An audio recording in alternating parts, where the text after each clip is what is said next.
So the writing process takes place over a long period of time, like a couple of years. The way we put songs together is through experience, basically. We realized very early on, like if we just whack together a song and leave it, that you end up recording a song and you're not 100% happy with it because you could have put more time into it, and you hear the potential.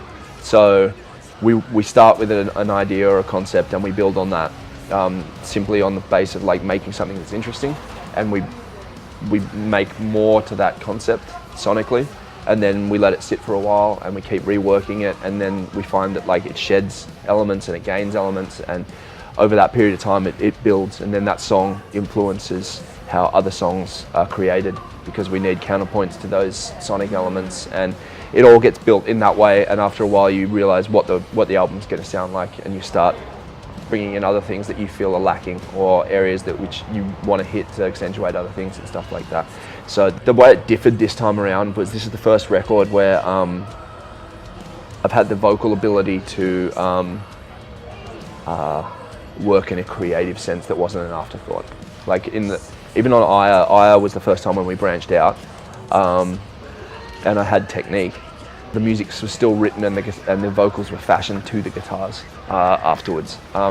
This time around there was concepts which I was able to create and bring to the band as a starting point, and we could then fashion that around vocal melodies and stuff like that, which meant it was definitely more comfortable to sing simply because it was in range and stuff like that. But it was also, I think, had more of a connection because it was fashioned around the character rather than, I guess, fashioned on top of a character. Less of a two complementary music elements working together, and more just one cohesive concept from the start. The tone of the record was influenced obviously by the lyrics that were written, and the lyrics are very, very dark and very personal, like far more than anything we've done in the past, and that affected the delivery of the vocals and the creation of the actual vocal melodies, which in turn affected the tone of the actual album sonically, like what the palette that we were working with and what we wanted to actually, I guess, the whole feel of thing when it came out, and what that meant Jeff's writing of his guitar melodies and everything like that. So it all just kind of wraps itself up together. Everything influences everything else, and it just kind of, that's the way it evolves.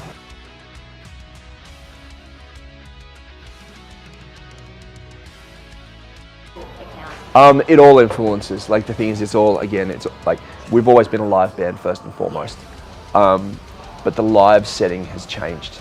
Like it's just grown, and it's given us more opportunities. Like it's opened so many doors and concepts that we never anticipated, simply because of the area that you're now like performing in. Like all of a sudden you're able to do things on stage which affect the way the music is interpreted, or affect the way that the show comes across to people.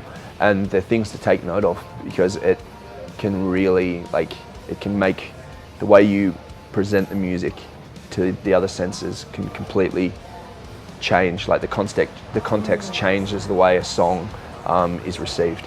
And for us, going to Europe and doing like the growth that the band's had there, and the places that we get to play and the show that we get to put on, it's something that we chose to take note of. It has led to a far bigger show in the sense, which has then in turn led to the creation of songs that have that knowledge of what's possible with sound. Like if we create this, we'll be able to tailor that moment live to create this effect.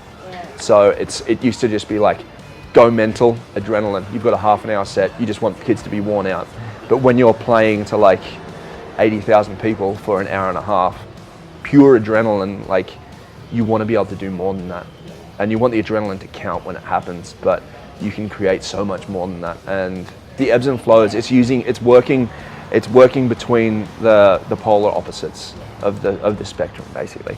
And it's working out like when to be super heavy, when to be fast, when to be slow, when to be soft, and how those elements work with each other. Because like that's just on a sonic level. When you're adding like heat and light and smell and all of these senses, it's so much different from just putting on a record, because otherwise you're just in your room with some loud sound. When you're literally feeling the heat of a riff, because you've got flamethrowers, it hits harder. It's like running through a firestorm. It's so mental. There's so many points where like we play on stage and everything's going off, and like it's going off like downstage and upstage, and you're just running through the middle just going, what are we doing? You have to be in the right spots, because we have things all over the place and different prompts, and like you can burn yourself. Like I've almost blown my eardrums out. We've got drummers hanging upside down. We've got things moving up and down which can crush you. Like we've got more people. Like we've got about over 3 times the amount of people like working behind the scenes than we do people just performing on the stage. It's coming to Australia. It's going to be like the launch for this album is going to be, it's the Euro set. We're literally putting it on a boat and bringing it over here. Oh, that's insane. It's going to be pretty mental. Oh.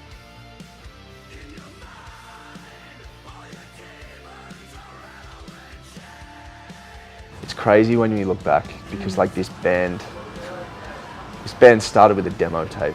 That's how long ago it was. Like when we first started going to gigs, it was underground. Like it was the concept of hardcore being anything but an underground music source was laughable. And then it all kind of, the biggest thing that kind of made it blow up was the internet, plain and simple, social media. Like all of a sudden, I don't know, there was something about it that it just spread. It became, everything became so much more accessible. Originally, like to get any music, we had to basically go to Resist and buy a CD from Graham. And that was it. Or back in the day, we'd write to bands and get a demo tape.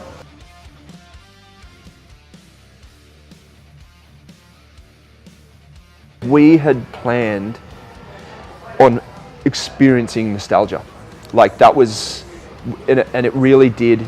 Like we had like a whole thing planned with the set of it literally being a full-on throwback live set with the way we presented the music, because we thought like, yeah, people are gonna come because this is dated music and they want it to feel dated. And then when we played it, we're like, this doesn't feel like it. And the production is modern and it fits, and the songs, and it's just like, whoa, shit, this record aged well, huh? It's strange because it's not that I don't give our older music time, because like I listen to a record until we start playing it, because as soon as we start playing it, I'm listening to those songs night after night after night, and they then become their live like entity that takes on a completely different meaning. And like a live sound pales always in comparison to the recorded sound to me. So I hadn't listened to that record in a long time. So to revisit those songs, I was like, damn, these are actually still good. I get why people like this record. Like I get it, which is the fact that we made it. I'm like, whoa, that's neat. I would never have thought it would have lasted that long. But in Adelaide, a kid hopped up on stage and was crowd surfing, and I like happened to land in between a song, and I can't remember his name. And I was like, how old are you? He's like, I'm 12. Yeah, and it's like, I'm 12, this is sick. It's like, awesome lad, go for it, crowd surf, everyone will catch ya. And I was like, yeah, this song's called Breaking Point. You were 1 when this song came out. Like, that's insane to think. That's crazy to think of. But as far as new bands go, like the Australian scene's grown. Like I don't know if it's like I guess before we went overseas, we had no concept of what was going on outside our borders anyway. But I definitely know that Australia is known as a place of quality and a place of identity as well. Like when we do any interviews or anyone talks about Australian bands overseas, it's like, you know, an Australian band and you know they're going to put out good music and everyone looks for it. Like there's a standard there which sits very, very high, and it doesn't drop. And I think that it's awesome to see bands being very individual in their approach to creation. Like we're not walking in like America's shadow anymore. There's far less of like aping something that's going on in an international scene because it's international, and more of an original identity, which is really awesome because that's what makes quality. Hey, what's up, guys? I'm Winston from Parkway Drive, and you are watching Tone Deaf.